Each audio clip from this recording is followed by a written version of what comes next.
Selamat sore pemirsa, apa kabar? Dan kita berjumpa lagi di TVR Parlemen di program TVR 17 bersama saya Anggun Oktarini. Tepat pukul 17 waktu Indonesia Barat, kami hadirkan kepada Anda sejumlah informasi paling baru dan menarik seputar kinerja dan kegiatan dari DPR RI yang telah disajikan oleh redaksi TVR Parlemen. Pemirsa, TVR Parlemen, inilah TVR 17 selengkapnya.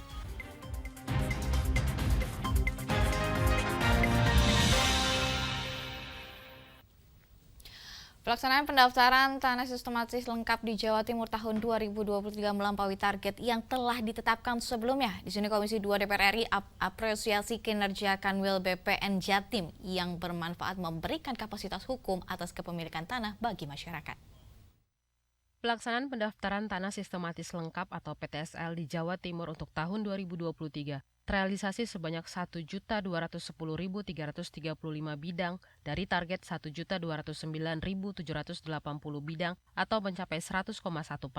Komisi 2 DPR RI mengapresiasi kinerja Kanwil BPN Jawa Timur melebihi target PTSL yang bermanfaat memberikan kepastian hukum atas kepemilikan tanah bagi masyarakat. Wakil Ketua Komisi 2 DPR RI Junimart Girsang menyoroti sering terjadi kesalahpahaman antara hukum administrasi dan hukum pidana.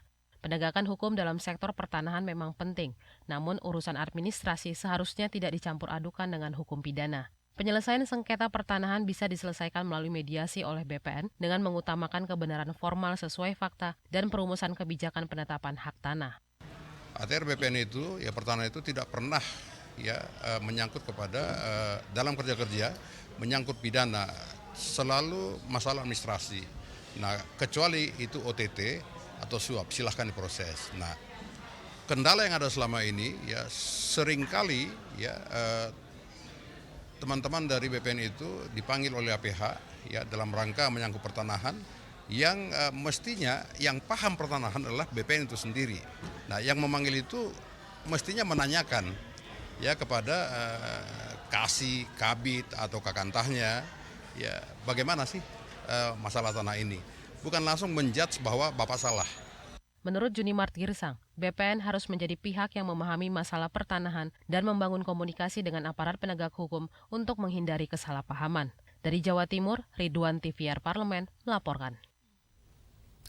Jumlah perokok aktif di Indonesia mencapai 70 juta orang dan sini Komisi 9 DPR RI sebut kebiasaan merokok yang sudah mengakar kuat di kalangan masyarakat Indonesia harus diintervensi dengan berbagai kebijakan non-fiskal yang bersifat preventif dan promotif yang menyentuh masyarakat hingga di level keluarga. Pada tahun 2023 dan 2024, tarif cukai hasil tembakau atau CHT untuk rokok naik rata-rata 10%. Meski berdampak pada harga rokok semakin mahal, jumlah perokok aktif di Indonesia mencapai 70 juta orang dengan 7,4% diantaranya berusia 10-18 tahun. Anggota Komisi 9 DPR RI menilai selain kebijakan fiskal, pemerintah juga perlu memperkuat kebijakan non-fiskal untuk menurunkan angka prevalensi merokok di Indonesia. Neti Prasetyani mengungkapkan, kebiasaan merokok yang sudah mengakar kuat di kalangan masyarakat Indonesia harus diintervensi dengan berbagai kebijakan non-fiskal yang bersifat preventif dan promotif. Kebijakan tersebut harus menyentuh masyarakat hingga di level keluarga, misalnya pada pola pengasuhan anak yang jauh dari rokok dan penguatan peran tokoh agama dan tokoh masyarakat dalam mengkampanyekan bahaya rokok. Kebijakan fiskal menaikkan cukai tembakau ini belum cukup Kenapa? Karena kebijakan non fiskal ini juga tidak kalah penting seperti misalnya mengubah perilaku orang tua, mengubah kebiasaan pengasuhan keluarga untuk anak-anaknya yang dari ayah perokok kebanyakan juga akhirnya diikuti oleh anaknya menjadi perokok, atau dari orang tua perokok nampak pada penurunan stunting yang tidak berhasil begitu. Kenapa? Karena sebesar apapun anggaran yang mereka miliki, sebesar apapun belanja yang mereka miliki, itu masih jauh lebih besar untuk membeli rokok ketimbang pangan bergizi tinggi untuk mengentaskan stunting. Menurut Neti Prasetyani, pemerintah dan parlemen harus sama-sama memiliki keberpihakan dan political will terhadap isu kesehatan jika ingin serius menurunkan angka prevalensi merokok di Indonesia. Ken dan Kristio, TVR Parlemen, melaporkan.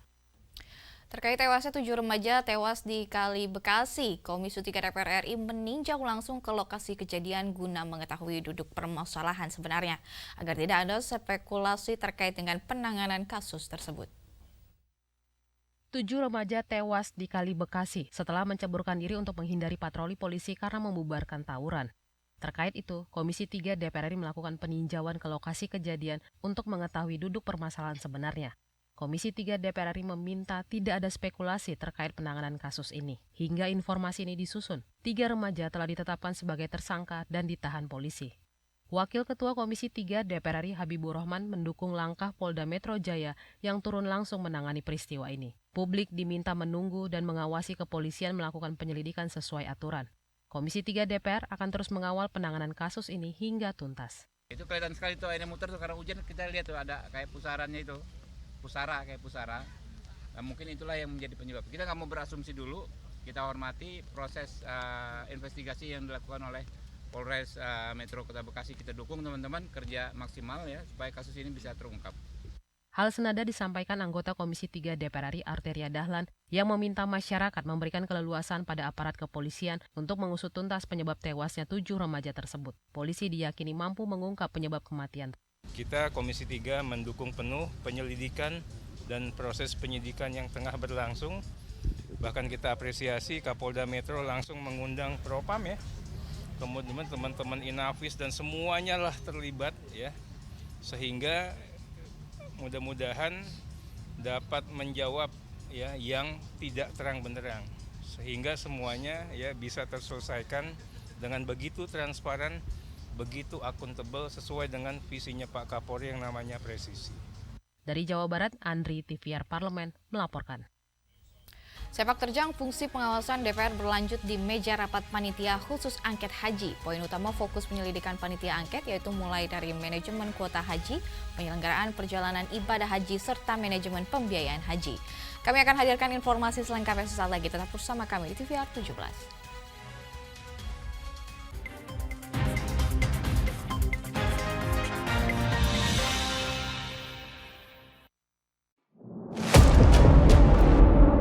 Sini ditambang. Konflik yang terjadi, Sini tidak mengizinkan. masalah yang tersisihkan menjadi kesenjangan sosial. Ya namanya rakyat kecil gak bisa apa-apa, mau komplain juga gak didengar. Sebab apa? Itu menyangkut isi perut kami semua. Bagaimana memutus keterbatasan untuk didengar? Jadi kalau misalnya masyarakat sudah merasa tidak lagi ada yang memperjuangkan aspirasinya, maka masyarakat memang sangat berhak untuk meminta dewan yang mewakili mereka di parlemen.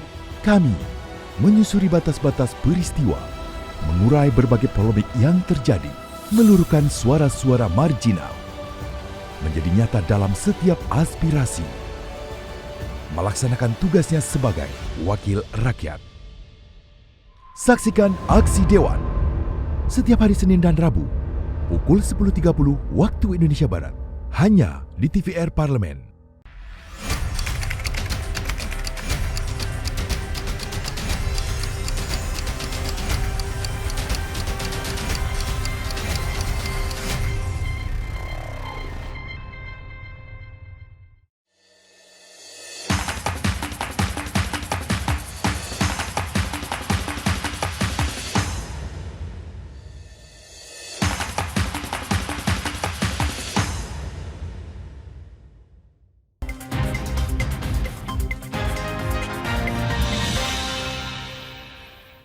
Kembali bersama kami di TVR 17, beberapa masalah yang ditemukan Pansus Angket Haji sejatinya bukan untuk menjatuhkan maupun mendiskreditkan pihak tertentu.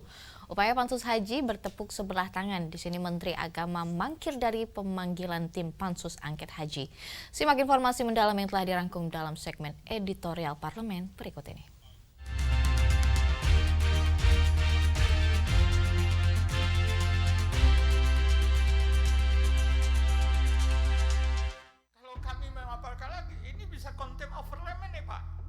Kau sebagai pejabat di situ tidak pernah mengecek. Tuntasnya penyelenggaraan ibadah haji tahun 2024 masih dibayang-bayangi sejumlah catatan evaluasi. Sepak terjang fungsi pengawasan DPR pun berlanjut di meja rapat panitia khusus angket haji. Ada beberapa poin utama yang menjadi fokus penyelidikan panitia angket. Mulai dari manajemen kuota haji, penyelenggaraan perjalanan ibadah haji, serta manajemen pembiayaan haji. Kuota haji menjadi pembahasan yang tajam dalam rapat Pansus Angket Haji tanggal 21 Agustus 2024. Rapat ini menghadirkan Dirjen Penyelenggaraan Haji dan Umroh atau PHU Kementerian Agama Hilman Latif sebagai saksi. Yang paling penting menurut saya yang saya ingin tanyakan, walaupun sudah ditanyakan tadi oleh Pak Maman, dasar hukum Bapak melakukan pengalihan kuota ini. Karena pada bulan Oktober saya yang ketok Pak, bahwa jemaah haji reguler pada waktu itu 241.000. Dan inilah rekaman keputusan rapat Panitia Kerja Komisi 8 DPR bersama Kementerian Agama yang dimaksud Asyabul Kahfi. Bahwa kuota haji itu 241.000 dikurangi 8% haji khusus. Dan saya minta sebelum tanggal 27 kami sudah punya real tertulis ya. Keputusan akumulasi kuota haji 241.000 ini kemudian disepakati dalam rapat kerja Menteri Agama pada tanggal 27 November 2023. Sesuai pasal 64 Undang-Undang Nomor 8 Tahun 2019 tentang penyelenggaraan haji dan umroh, haji reguler mendapat porsi 92% dan haji khusus hanya 8%. Dokumen itu bahkan telah ditandatangani oleh Ketua Komisi 8 dan Menteri Agama. Namun saat rapat Pansus Haji, Hilman Latif berdalih, menurutnya Menteri Agama dapat merubah alokasi kuota tambahan melalui ketentuan pasal 9 Undang-Undang Nomor 8 Tahun 2019 tentang penyelenggaraan haji dan umroh. Pasal 9 Undang-Undang 8 Tahun 2019 ya, terkait dengan kewenangan menteri. Jelas? Gimana bunyinya? Jadi memberikan kewenangan Menteri Agama untuk menetapkan kuota haji tambahan. Pada akhirnya Menteri Agama membagi rata 20.000 kuota haji tambahan yang diberikan Arab Saudi. Disinilah letak permasalahannya. Haji khusus yang semula hanya mendapat kuota 8%, yakni sebesar 19.280, justru mendapat 27.680. Jumlah kuota itu melanggar kesepakatan rapat panja sekaligus menabrak pasal 64 Undang-Undang Penyelenggaraan Ibadah Haji dan Umroh. Tak heran bila dalil yang dipakai Dirjen PHU Kemenak mudah dipatahkan. Ini hati-hati Pak Dirjen. Keputusan rapat atau kesimpulan rapat sebagaimana kekuatannya di dalam Undang-Undang MD3 tadi pasal 64 ayat 7 ayat 8 ayat 9 itu Pak.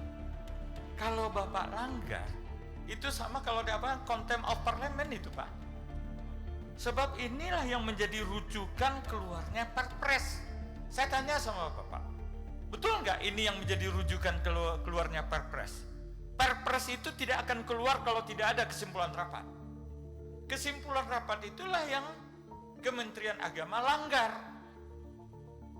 Kalau kami memaparkan lagi, ini bisa contempt of parliament nih Pak. Kemelut selanjutnya terjadi dalam pembahasan sistem komputerisasi haji terpadu atau Siskohat. Siskohat merupakan jantung pelayanan untuk masyarakat yang akan berangkat haji. Namun tak disangka, sistem ini sangat mungkin dimanipulasi oleh oknum pegawai. Bahkan Kasubdit Data dan Siskohat Ditjen PHU Kemenak Hasan Afandi mengakui anggapan itu. Memasukkan data dan memanipulasi mungkin Bapak? Ya kan Bapak tadi sudah ngomong data-data yang masuk itu yang dimanipulasi yang menurut verifikatornya seakan-akan sudah benar kan itu tadi Bapak bilang. Dari sini kita dapat mengetahui mengapa sistem keberangkatan haji yang selama ini dianggap urut kacang ternyata bisa mengangkangi antrian. Bahkan ada sekitar 3.500 jemaah haji khusus bisa langsung berangkat meski waktu daftarnya terhitung 0 tahun. Hal itu semakin terekspos dalam rapat pansus bersama Kasubdit Pendaftaran dan Pembatalan Haji Reguler, Amir Hamzah. Berapa yang mendaftar tahun 2023, berangkat 2023? Berapa? Ada 14, Pak. Itu siskohat nggak? Nomor urut nggak itu? Tidak, Pak. Berarti bisa kan? Ya. Baru mendaftar, bagaimana caranya dia berhak lunas? Baru mendaftar, caramu ke dia mengumumkannya bagaimana? Tidak bisa, Pak, kalau baru daftar lunasi, Pak. Kau sudah mengaku 14 orang, gimana? Oh, yang 2023, Pak. Sama urusan ini haji ini sejak kau di situ. Kau kan bolak-balik dong. Untuk 2003 optimalisasi itu sesuai dengan usulan Kanwil Provinsi, Pak. Kenapa tidak sesuai urutan? Tapi kau bilang tadi sesuai urutan. Berarti kau sebagai pejabat di situ tidak pernah mengecek. Pernyataan ini menjadi bukti bahwa Siskohat memiliki celah untuk dilakukan perubahan keberangkatan secara manual. Tim Pansus Haji DPR bahkan melakukan penyelidikan hingga ke kantor Siskohat Kementerian Agama pada 4 September 2024. Bahwa Siskohat yang mereka sebut itu tidak bisa dijebol, tidak bisa diutak-atik, ternyata bisa. Baik itu di sistem yang Siskohat untuk reguler maupun Siskopatuh yang untuk haji khusus, semuanya bisa. Pansus Angket Haji turut memanggil staf khusus Menteri Agama Isfah Abid Aziz. Pada kesempatan ini dibahas mengenai perubahan anggaran haji yang awalnya 8,2 triliun menjadi turun 7,8 triliun rupiah. Berubahnya alokasi kuota haji menjadi penyebabnya. Anggota Pansus Haji mengkritisi perubahan anggaran yang tidak dilakukan melalui rapat panja haji. Pada momen ini, staf khusus Menteri Agama juga dicecar terkait adanya dugaan tindak pidana dalam layanan penyelenggaraan haji. Anda sudah dilaporkan oleh beberapa vendor, tidak vendor tahun ini juga, tapi vendor tahun lalu, haji yang lalu, vendor-vendor yang tidak kompatibel, dan vendor-vendor yang nakal, dan sudah dilaporkan di pihak aparat penegak hukum, dan bahkan Anda juga terlibat di sana. Mohon izin vendor apa, Pak? Vendor di bidang catering, vendor di bidang pelayanan perkemahan. Ya, bahwa ada pihak-pihak yang mengatasnamakan saya untuk melakukan tindak pidana. Ya, saya bisa tunjukkan orang pihaknya, saya bisa identifikasi orang-orangnya. Coba tolong ditunjukkan pihak-pihaknya dan orang-orangnya. Oke, mohon izin pimpinan, apakah boleh saya mengajukan untuk tutup? Sekelumit masalah yang ditemukan Pansus Angket Haji sejatinya bukan untuk menjatuhkan atau mendiskreditkan pihak tertentu. Tujuan Pansus adalah untuk mendesak adanya perbaikan layanan haji pada tahun berikutnya. Oleh karenanya, Pansus Haji turut memanggil Menteri Agama Yakut Khalil Qaumas guna mengklarifikasi terkait temuan penyimpangan. Namun upaya Pansus Haji bertepuk sebelah tangan. Menteri Agama mangkir dari pemanggilan tim Pansus Angket Haji. Padahal Pansus Haji memberikan ruang kepada Menteri Agama untuk memberikan penjelasan sesuai dengan asas praduga tak bersalah.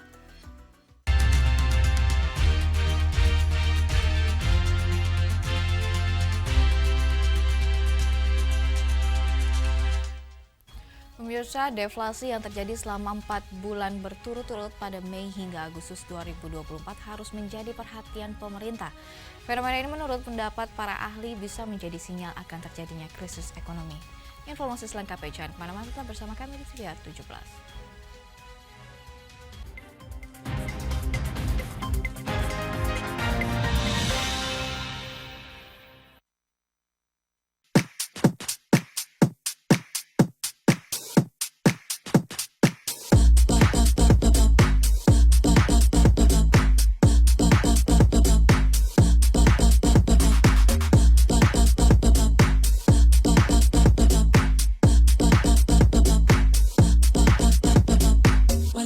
Get out of my bed. You, then I beg you come back. 3, yeah, I got the seat in, but still this song in my head. And I'm ready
Masih di TVR 17 dan di sini penyebab turunnya daya beli masyarakat disinyalir karena upah yang masyarakat terima tidak sebanding dengan kenaikan inflasi. Untuk selengkapnya berikut laporan rekan kami Nauzia Sudirja dari Senayan, Jakarta.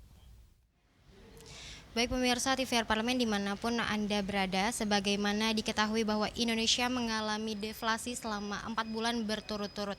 Dan ini menunjukkan bahwa daya beli masyarakat ini menurun. Dan pemirsa, ini perlu diketahui juga bahwa deflasi 4 bulan berturut-turut ini tentunya akan mempengaruhi pertumbuhan ekonomi Indonesia.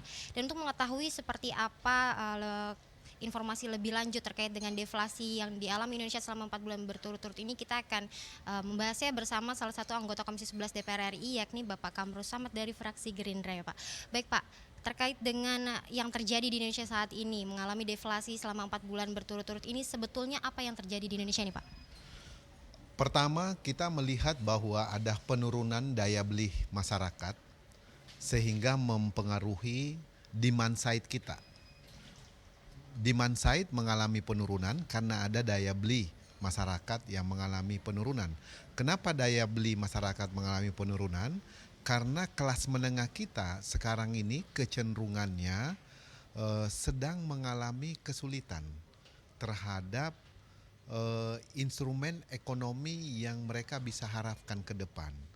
Nah, bahkan potensi kelas menengah kita, middle class kita itu jatuh ke rentang sekali jatuh ke posisi kemiskinan. Karena itu perlu langkah antisipasi.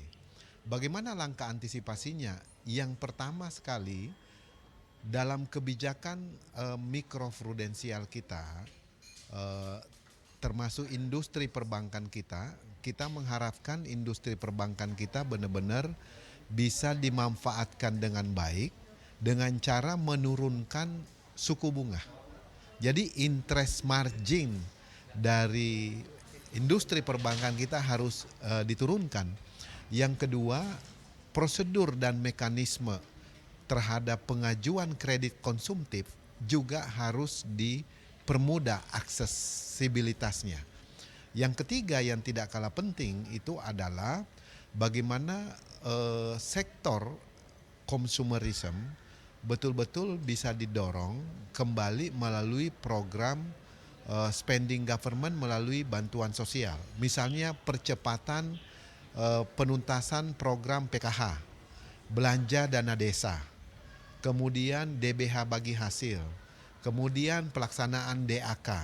Ini benar-benar harus didorong secepatnya yang terangkum dalam TKD kita, supaya ekonomi di daerah itu bisa bergerak kembali karena adanya spending yang dijalankan melalui TKD. Begitu, Mbak. Nah, ini kalau dari DPR sendiri solusi yang nantinya akan ditawarkan untuk permasalahan deflasi yang berturut-turut ini, Pak, seperti apa? Yang saya sebutkan tadi sebagai solusi, pertama kita mendorong pemerintah untuk memberikan kemudahan akses pembiayaan kepada masyarakat. Karena daya beli menurun itu karena uang di kantong warga kita, di kantong masyarakat kita, di rumah tangga kita, masyarakat kita itu menjadi terbatas dan kecenderungan menurun. Sehingga daya belinya menurun. Yang kedua yang tidak kalah penting adalah mempercepat realisasi belanja dari APBN maupun APBD yang termasuk di dalamnya TKD, transfer keuangan daerah. Di dalamnya ada dana desa, ada program sosial lainnya yang diharapkan betul-betul bisa menjadi stimulan meningkatkan daya beli masyarakat. Yang ketiga yang tidak kalah penting adalah mata rantai distribusi barang kita supaya harganya tetap terkendali, ya, maka harus diefisienkan. Jadi sistem logistik nasional harus diefisienkan supaya produk-produk di pasar itu harganya terjangkau dan bisa berkompetisi bersaing dengan produk dari luar yang memenuhi marketplace kita. Begitu, Mas. Gitu. Baik Pak, terima kasih atas waktunya. Baik pemirsa TVR Parlemen, itu tadi wawancara saya dengan Bapak Kamrul Samad dari anggota Komisi 11 DPR RI terkait dengan permasalahan deflasi yang dialami Indonesia selama 4 bulan berturut-turut ini. Dan pemirsa tadi juga disampaikan bahwa DPR RI akan terus memfollow up kepada pemerintah mengenai mitigasi yang akan dilakukan untuk masalah ini. Dan pemirsa, demikian yang dapat saya sampaikan. Saya Nazia Sudirja, kembali ke studio. Ya pemirsa, dan ini pembahasan dari rekan kita Nazia Sudirja dari Senayan, Jakarta. Dan selanjutnya pemirsa, apa saja yang menjadi sorotan di media online nasional pada hari ini? Usai jeda tetap bersama kami di TVR 17.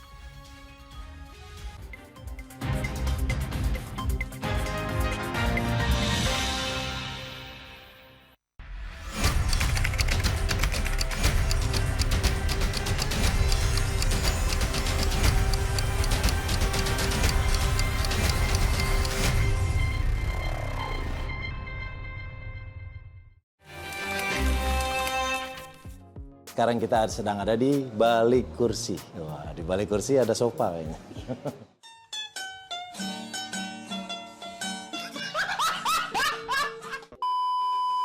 Terjun ke politik yang pertama karena memang saya memiliki ketertarikan sama politik itu udah lama, udah sekitar 7-8 tahun belakangan ini. Makanya saya maju sebagai calon legislatif kemarin melalui PDI Perjuangan, dapilnya Jabar 2. Politik atau komedi? Hari ini politik, tapi saya lahir dari dunia komedi, saya sangat mencintai profesi. Gombalan itu kan main-main, aku nggak main-main, aku serius sama kamu.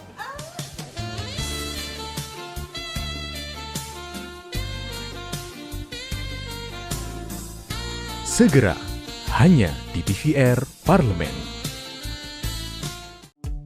DPR RI memiliki fungsi diplomasi dalam menjalankan politik luar negeri sesuai dengan pasal 116 Undang-Undang MD3. Kontribusi aktif BKSAP DPR RI memainkan peranan penting dalam memenangkan persaingan global melalui IPU, IPA, IPPF, IPA, dan PUIK. BKSAP memiliki komitmen yang tinggi dalam krisis kemanusiaan dunia. Fungsi diplomasi dijalankan untuk mendukung upaya pemerintah dalam melaksanakan politik luar negeri.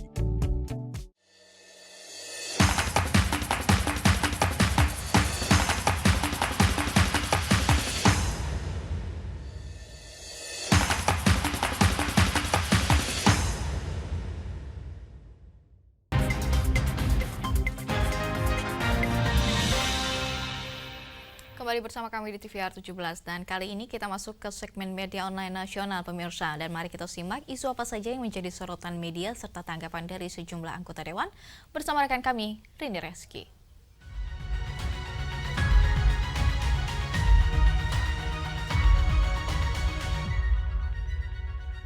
Terima kasih rekan Anggun dan selamat sore pemirsa. Kita masuk ke berita pertama yang tentunya menjadi headline di media online pada hari ini, yaitu mengenai Ahmad Muzani yang menilai perlunya kajian lebih dahulu tunda kebijakan ekspor pasir laut. Kita lihat ke layar kaca pemirsa.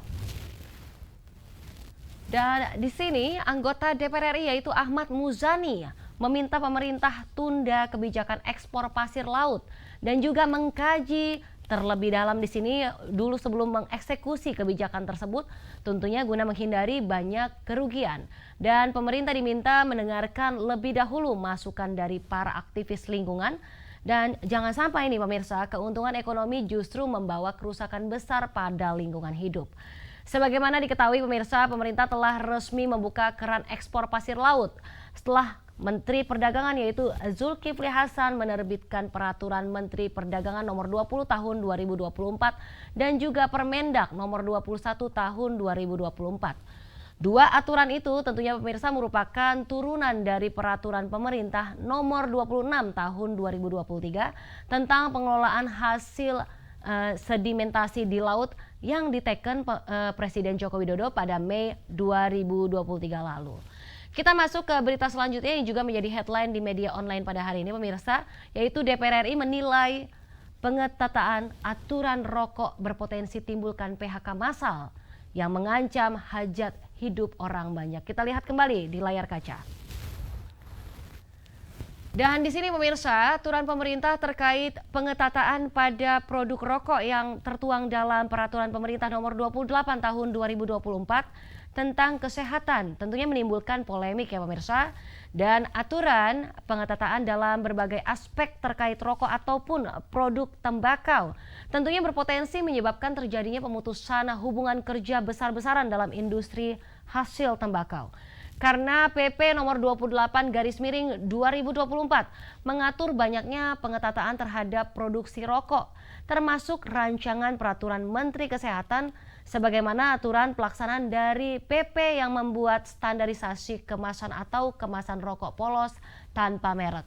Terkait hal ini tentunya pemirsa, anggota Komisi 11 DPR RI yaitu Willy Aditya menyebutkan jika aturan standarisasi kemasan atau kemasan rokok polos tanpa merek diterapkan akan terjadi penurunan produksi yang cukup signifikan. Selain itu tentunya Kementerian Perindustrian telah memperkirakan PHK massal tidak hanya terjadi di industri tembakau saja, melainkan juga ke industri pendukungnya, seperti industri kertas dan juga industri filter. Tentunya pemirsa, di sini pemerintah diingatkan terkait banyaknya masyarakat Indonesia yang bergantung pada sektor industri tembakau.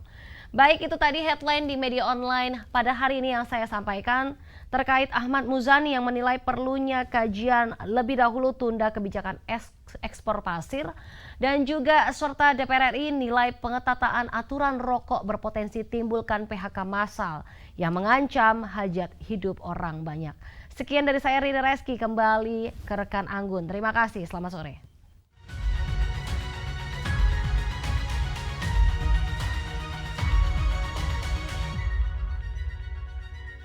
Terima kasih rekan Rini yang telah menyampaikan sejumlah update sorotan dari media online nasional pada hari ini.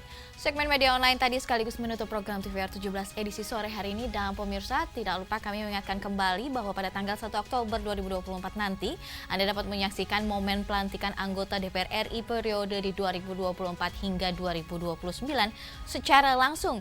Tentunya di kanal YouTube TVR Parlemen dan juga web dari tvrparlemen.dpr.go.id.